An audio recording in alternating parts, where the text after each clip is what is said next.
China urges the world to respect Philippine sovereignty and support the country's anti-drug campaign. This after at least 45 countries hit the Philippines over drug-related killings during the Universal Periodic Review in Switzerland. The UPR checks the human rights records of each United Nations member state. UN member states like the Philippines have to undergo the UPR every 4 years. It aims to improve the human rights situation in all countries and address human rights violations wherever they occur. The Philippines remains embroiled in a dispute with China over the West Philippine Sea or South China Sea. But Duterte has chosen to go softer on China to preserve the two countries' bilateral ties. The Philippines did not cite its legal victory against Beijing during the recently concluded Association of Southeast Asian Nations Summit in Manila.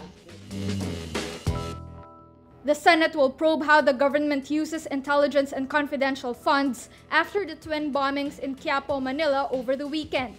In the 2017 national budget, 5.48 billion pesos was allocated for confidential and intelligence funds to implement programs and activities of the government relative to national defense, peace and order, and national security.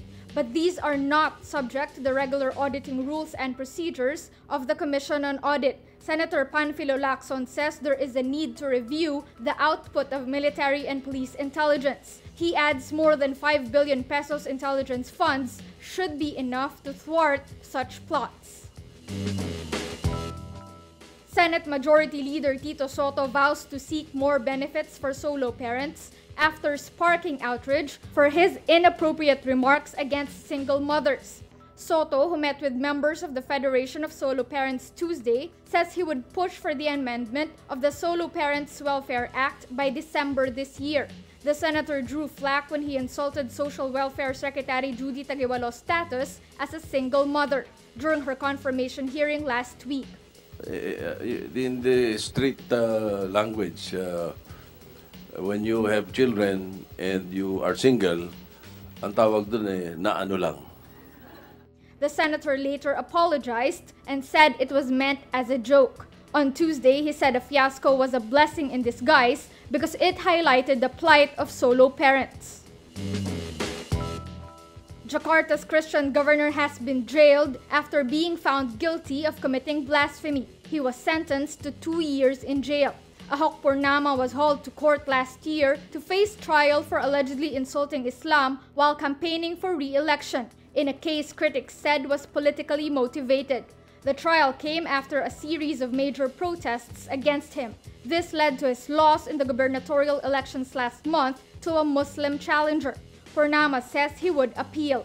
Purnama offended Muslims last September after he quoted a passage from the Quran during the campaign where he insinuated that his opponents use a Quranic verse to trick people into voting against him.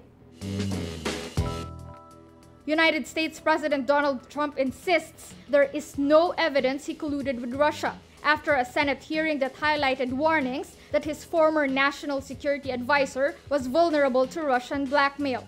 Trump tweets, quote, "Sally Yates made the fake media extremely unhappy today. She said nothing but old news." Former U.S. Acting Attorney General Sally Yates, in a Senate hearing, said she warned Trump that former National Security Advisor Michael Flynn was vulnerable to Russian blackmail.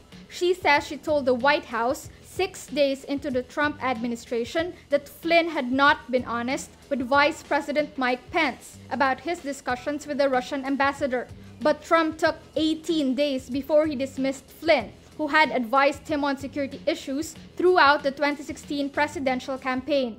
Pence in January said Flynn denied he discussed sanctions placed on Russia by the Obama administration with the Russian ambassador.